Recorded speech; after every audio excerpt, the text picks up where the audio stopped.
Assalamualaikum warahmatullahi wabarakatuh. Kita bertemu lagi di channel Inspirasi Oktara.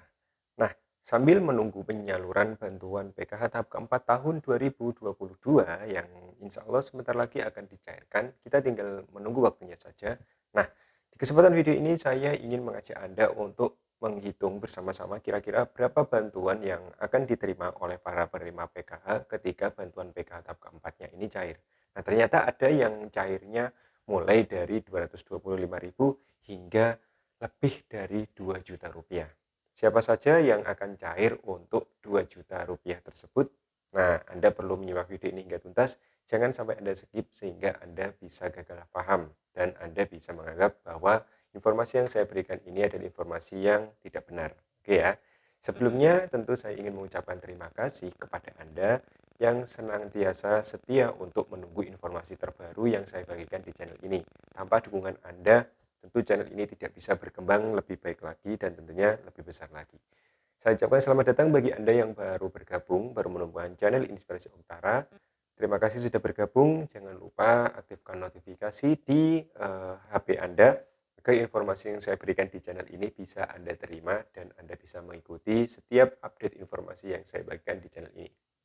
Oke, kira-kira, berapa bantuan PKH yang akan Anda terima ketika bantuan PKH tahap keempat ini akan cair? Nah, tentu Anda perlu menghitung dengan jelas sehingga, tidak terjadi salah paham ketika tetangga Anda, mungkin teman Anda memperoleh bantuan sebesar sekian, tetapi kok dicocokkan ke keluarga Anda kok dapatnya lebih sedikit. Nah, biasanya yang lebih sedikit ini yang bertanya, "Kenapa kok bisa bantuannya beda?" Nah, maka dari itu mari kita hitung dan kita akan jelaskan di sini. Tapi sebelumnya saya ingin memberikan kabar bahagia tentunya bagi Anda. Nah, kabar bahagia ini dari saudara kita yang ada di Probolinggo, Jawa Timur. Nah, beliau memberitahukan bahwa alhamdulillah KIP anak sudah cair, Bun. Oke, baru dikasih kemarin sama kepala sekolah. Nah, alhamdulillah untuk daerah Probolinggo ini, kalau tidak salah Probolinggonya daerah Krucil, ini bantuan KIP-nya ini sudah cair, baru dibagikan buku tabungannya oleh kepala sekolah dan alhamdulillah cair. Nah, permasalahannya biasanya, untuk KIP ini yang biasanya dapat ya di jenjang SD, setelah pindah di MTS atau di SMP ternyata tidak dapat lagi atau sudah lama tidak cairnya. Nah, ini juga terkait dengan biasanya updating data yang ada di operator dapodik maupun emis. Sehingga orang tua ketika anaknya baru pindah dari SD ke SMP ya, baru naik jenjang, maka Anda harus rajin-rajin menanyakan kepada operator DTKS atau emis yang ada di sekolahnya, tanyakan apakah ada masalah data atau belum diupdate data anak Anda ya. Jika misalnya sudah diupdate, nomor biasanya ada pendataan nomor PKH-nya, ada pendataan apakah anak tersebut pernah memperoleh KIP dan lain sebagainya. Ini biasanya jika update data ini bisa dilakukan dengan baik, maka biasanya untuk penyaluran KIP ini bisa berjalan dengan lancar ya ketika ada perubahan jenjang. Oke, kita lanjut ke intinya. Jadi, bantuan PKH tahap keempat ini kita masih belum menerima surat yang turun dari Kementerian Sosial kapan cairnya. Yang jelas jika dilihat jadwal ini sudah sangat molor karena bulan Oktober tinggal menyisakan ya pekan-pekan ini sampai insya Allah Senin depan ya tanggal 31. Sehingga kita masih berharap semoga bantuan PKH tahap keempat ini bisa dicairkan di bulan ini atau kemungkinan besar ini terjadi di bulan November seperti itu. Nah, tetap kita mengacu pada surat yang lama untuk penyaluran bantuan PKH. Kita melihat dari tahap ketiga bahwa untuk bantuan PKH di Kementerian Sosial ini tentu jumlahnya tidak sama, jadi berbeda setiap kategori yang dimiliki. Langsung saja untuk anak SD itu jumlah yang akan diterima adalah 225.000. Sehingga bagi Anda yang hanya memiliki anak SD saja di dalam kakaknya, ini tentu akan memperoleh bantuan yang cair, yaitu bantuan terkecil yang diterima yaitu Rp225.000. Untuk SMP ini bantuannya Rp375.000, SMA sebesar Rp500.000. Lalu jika Anda memiliki anak balita usia 0 ya, memiliki anak usia 0 sampai 6 tahun, ini bantuannya adalah Rp750.000. Untuk kategori ibu hamil, jika Anda hamil, ini bantuan yang diterima adalah Rp750.000. Tapi sayangnya di sini ibu hamil tidak bisa dimasukkan ya untuk saat ini ibu hamil tidak bisa dimasukkan ke dalam aplikasi karena di DTKS ini belum ada ya tersedia untuk menu bagi ibu hamil, sehingga kemungkinan untuk ibu hamil ini akan tercover bantuannya jika sudah melahirkan dan anaknya sudah masuk KK. Selanjutnya untuk lansia ini jumlah bantuan yang diterima adalah Rp600.000 dan untuk penyandang disabilitas berat ini jumlah bantuannya sama yaitu Rp600.000. Nah, dengan jumlah-jumlah tersebut, aturan yang perlu Anda ketahui ya sesuai dengan SK terakhir di tahap kemarin, tahap ketiga, untuk yang memiliki anak usia sekolah baik itu SD, SMP hingga SMA yang bisa ditanggung oleh PKH itu sebanyak-banyaknya adalah 2 anak. Jadi jika misalnya Anda memiliki 2 anak usia sekolah ya misalnya 2 SD ini maka bantuannya langsung saja dikalikan 225.000 dikali 2 sehingga bantuan yang akan diterima yaitu 450.000.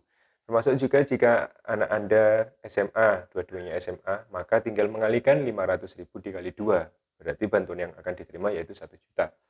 Lalu berlaku dengan contoh berikutnya ya, misalnya anak Anda SMP dan SMA, ya tinggal menambahkan 500.000 ditambah 375.000. SD dan SMP tinggal menambahkan 225 ditambah 375. Nah, itu.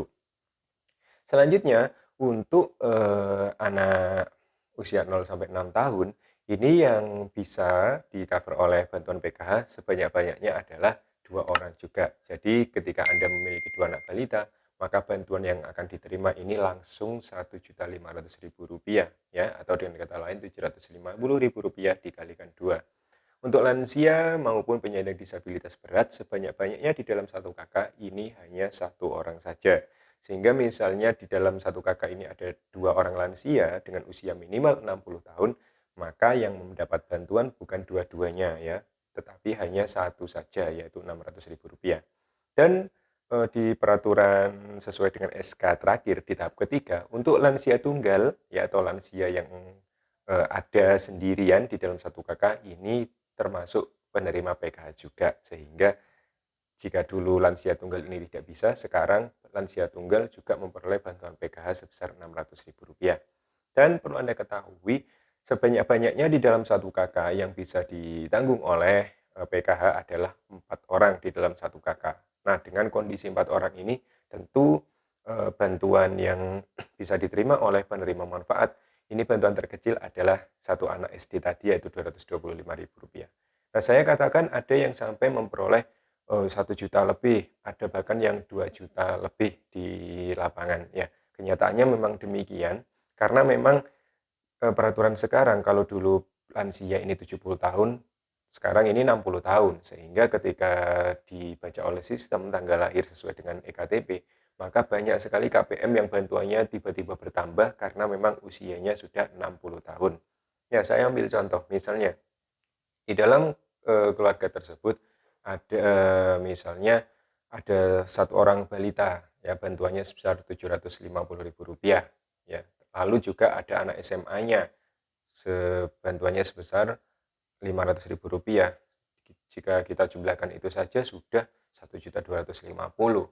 Nah, lalu juga ada lansianya Rp600.000. Ini sudah berapa bantuannya ya kan? Dan juga ada misalnya anak SMP-nya. Nah, sehingga misalnya ada anak balita, ada lansia, ada SMA-nya, ada anak SMP-nya, maka di dalam satu kakak ini 4 kategori ini memenuhi syarat semua, ini maka bantuannya bisa besar. Termasuk juga misalnya di dalam satu kakak ini ada rumah tangga atau keluarga memiliki 2 anak balita ya usianya 4 dan 5 tahun misalnya. Maka bantuannya ini sudah jelas sebesar Rp1.500.000. Lalu misalnya punya kakak di sini, ya kakaknya misalnya SMA 500.000. Ini sudah Rp2 juta. Dan di dalam satu kakak tinggal seorang lansia atau suaminya ini sudah lansia. Usianya misalnya 61 tahun. Maka sudah Rp2.600.000. Nah, ini besar sekali jumlah yang bisa diterima oleh penerima manfaat dengan kategori-kategori tertentu. Nah, tentunya jika Anda ingin meyakinkan apakah data di dalam KK Anda ini akan sesuai bantuannya, maka yang perlu dilakukan adalah Selalu mengupdate atau memperbarui informasi yang ada di dalam KK Anda. Jika misalnya Anda baru melahirkan, maka anaknya harus masuk akte dan harus terdaftar dan harus update Dukcapilnya. Maka jika ada NIK yang belum valid atau NIK yang belum diupdate di Kependudukan dan Catatan Sipil, minta bantuan kepada operator DTKS yang ada di desa atau kelurahan agar data Anda bisa terupdate. Termasuk juga bagi anak sekolah yang misalnya sudah SMP ternyata bantuannya masih SD. Silakan datang ke operator Dapodik atau EMIS di sekolah sekarang ya, sekolah terbaru. Silakan Anda minta bantuan agar operator di sekolah ini bisa memperbarui data anak Anda. Jangan sampai ada data yang keliru ya, biasanya NIK anak ini belum aktif di Dukcapil atau misalnya namanya ini berbeda dengan yang ada di Dukcapil, ini menjadi masalah sehingga bantuan anak yang sekolah ini tidak bisa cair. Jadi kesimpulannya, tidak ada data yang tidak valid atau tidak pada dengan Dukcapil. Tidak ada NIK yang belum teraktivasi dan juga jika ada anak sekolah ini harus update ya datanya di Dapodik maupun EMIS sehingga itu adalah syarat agar bantuan Anda ini sesuai dengan apa yang saya katakan di video ini. Oke, sudah lama sekali video ini saya sampaikan ya, durasinya cukup lama. Semoga ini informasinya bermanfaat. Saya akhiri sampai di sini ya. Dan selamat menunggu, semoga bantuan PK tahap keempat ini bisa segera cair. Terima kasih atas segala perhatian Anda, terus dukung perkembangan channel Inspirasi Oktara, agar channel ini bisa bertambah lebih baik lagi dan tentunya lebih besar lagi di masa yang akan datang. Tentunya jika channel ini bisa lebih besar lagi, saya lebih bersemangat untuk memberikan informasi terbaru kepada Anda. Terima kasih, saya Aidi, wassalamualaikum warahmatullahi wabarakatuh.